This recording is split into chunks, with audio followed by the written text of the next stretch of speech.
Hello students, how are you all? Hope you all are fine. So today we will discuss about the solution of the assignment of chapter 4 which have been given to you as summer holiday homework of chapter 4, 5 and 6. Now let's start. Question number 1. Write two examples of natural fiber and synthetic fiber. First, what is natural fiber? The fiber that we obtain from natural resources like plants and animals. So the examples are cotton, wool, silk, etc. Next, synthetic fiber. What is synthetic fibers? The fibers made from chemicals by human being is called synthetic fiber. So what are the examples? Nylon, polyester, rayon, etc. Next, write the name of source of following fibers. So क्या करना है, जो ये fibre दिए हुए हैं cotton, वूल और silk, इनका सोर्स लिखना मीन्स ये हमें कहाँ से मिलते हैं. So we get cotton from cotton plant, wool from sheep and silk from silkworm. Next, give answer in one word. What are the main sources of natural fiber? As we discussed earlier, what are natural fiber? The fibers that we obtain from plants and animals. So what are the main sources? Plants and animals. Next, what is the another name of synthetic fiber? As we discussed earlier, synthetic fiber is made by human being.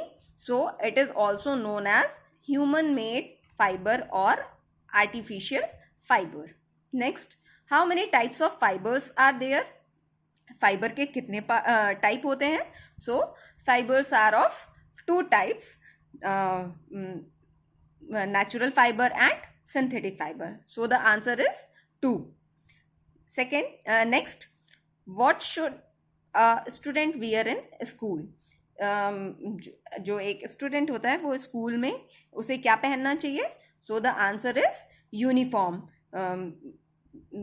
because all students have to look alike, so they have to wear uniform. Next, short answer question. Question number 1. Why should we take care of clothes? हमें clothes का ध्यान क्यों रखना चाहिए? Means उन्हें अच्छे से क्यों रखना चाहिए? ताकि वो एक गुड कंडीशन में रहे और इन फ्यूचर वो हमारे काम आ सकें. So what is the answer? We should take care of clothes to keep them in good condition. Next, what are fibers? Fibers क्या होते हैं? So fibers are long and fine thread. Fibers क्या होते हैं? लंबे लंबे और fine means पतले thread होते हैं. Next, how is fabric formed? Fabric कैसे बनता है? Fiber तो thread होती है, but thread से fabric कैसे बनता है? So the answer is fabric are formed by weaving the fibers. Fibres को एक दूसरे में बुन के क्या बनता है? फैब्रिक बनता है. This is the solution of assignment 4. Now this is chapter 5, that is solid, liquid and gases. Question number 1. Right two examples of. Two examples लिखने हैं किनके? Solid, liquid and gases. तो सॉलिड क्या होते हैं? जिनका डेफिनेट शेप और volume होता है. Liquids, those who have definite volume but indefinite shape. And gases, those which have not definite shape neither volume. So solids, box, table, ice cube, etcetera. Liquid, milk हुआ, water हुआ, juice, petrol, oil, all are example of liquid. Gas, oxygen, nitrogen, carbon dioxide, argon, krypton, all are the example of gases. But you have to write two examples of all of these. Next, give answer in one word. First, which apparatus is used to see molecules? Molecules को देखने के लिए कौन सा apparatus use किया जाता है? Since हम मॉलिक्यूल्स को अपनी नेक डाइस से नहीं देख सकते हैं, ये बहुत ही टाइनी पार्टिकल्स होते हैं, इसलिए इन्हें देखने के लिए हम माइक्रोस्कोप का यूज करते हैं. Next, in how many states water can exist? So the answer is 3. Water can exist in 3 state, that is solid, liquid and gas. Next, in which process solid changes into water? वो कौन सा process है जिससे solid liquid में water में change होता है? So the answer is melting. Next, in which process water changes into steam? किस प्रोसेस से वाटर स्टीम में चेंज होता है? तो सो the answer is evaporation. Evaporation में क्या होता है? वाटर स्टीम में चेंज होता है.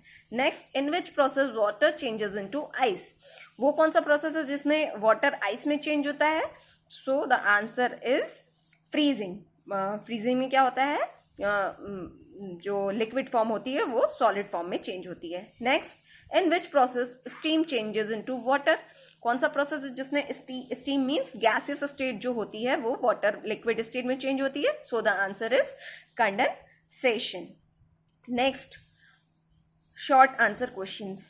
What do you mean by volume? Volume से क्या समझते हैं? तो वॉल्यूम क्या होता है? कोई भी जो सब्सटेंस होता है वो जितनी स्पेस कवर करता है उसको उसका वॉल्यूम कहते हैं. So the exact definition is the amount of space occupied by matter is called its volume. Next, what is fluid? So the fluid क्या होता है? वो मैटर जो कि फ्लो कर सकते हैं, मीन्स बह सकते हैं, उन्हें फ्लूइड कहते हैं. So the exact answer is any substance that can flow is called fluid. Next, write the name of any 2 gases that can dissolve in water. कोई भी 2 ऐसी गैसेस के नाम बताने हैं जो कि पानी में घुल सकती हैं. So, what is the answer? We have already discussed this in chapter. Answer is O2 and CO2, means oxygen and carbon dioxide. This is all about chapter 5. Now, this is the assignment of chapter 6, that is soil. Question number 1. Write any one use of following. First, sandy soil, second, clay soil, and third, loamy soil. We have already discussed about all the 3 types of soils, that is sandy, clay and loamy soil. अब इनके एक एक use बताने हैं. तो Sandy soil का क्या use होता है? It is used to make building. इसका सैंडी सॉइल का यूज बिल्डिंग बनाने में किया जाता है क्योंकि इसे सीमेंट में मिक्स किया जाता है. Next, clayey soil. Clayey soil का कैसे यूज करते हैं? क्लेई सॉइल का यूज पॉट्स बनाने में, जो मिट्टी के बर्तन होते हैं वो, और टॉयज बनाने में, कच्चा हाउस जो गांव में बनते हैं उन सब चीजों में यूज किया जाता है. Next, loamy soil.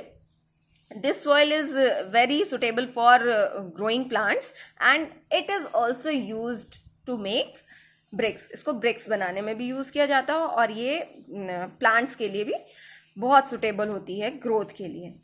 Next, question number 2. Give answer in one word. A. Which soil is found in desert and seashore? क्या डेजर्ट में और सीशोर में कौन सी सॉइल मिलती है? So the answer is sandy soil.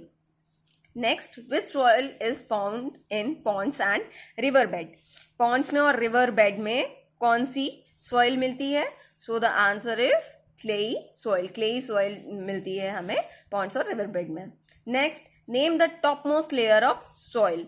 Soil की सबसे ऊपर वाली लेयर का क्या नाम होता है? उसको क्या कहते हैं? Top soil. Next, how many types of soil are there? Soil के कितने टाइप्स होते हैं? सॉइल के कितने 3 टाइप्स होते हैं, that is sandy soil, clayey soil and loamy soil. Next, name the dark color substance formed by remains of dead plants and animals. उस substance का नाम बताना है जो डार्क कलर का होता है और किन से बनता है, डेड प्लांट्स और एनिमल्स के बचे हुए पार्ट से. उसको क्या कहते हैं, humus, which makes the soil fertile, जिससे सॉइल हमारी फर्टाइल बनती है. Which soil is used to make कच्चा house. We have already discussed this in clay soil. So the answer is clay soil. कच्चा हाउस बनाने के लिए कौन से सॉइल का यूज करते हैं, क्ले सॉइल का. Next, what is deforestation. Deforestation क्या होता है, as we discussed earlier, this is a cause of soil erosion. So what is deforestation? Cutting down of trees on a large scale is called deforestation. मतलब बहुत ज्यादा पेड़ को एक साथ काट देना क्या कहलाता है, deforestation. Next, what do you mean by conservation of soil? Conservation of soil से क्या समझते हैं, तो क्या होता है, जब हम सॉइल का इरोजन होने से अलग अलग तरीके से उसको रोकते हैं तो उसको क्या कहते हैं, conservation of soil. So the exact definition of conservation of soil is the protection or prevention of soil from its erosion is called conservation of soil. Next, what is overgrazing?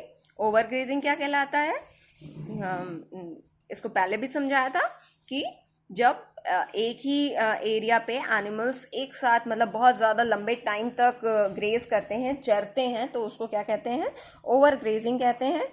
So the what is the exact answer, the grazing of the animals on the same area for a long time is called overgrazing. Okay class, this is all about the discussion of solution of all the assignments, that is chapter 4, 5 and 6. Thank you class.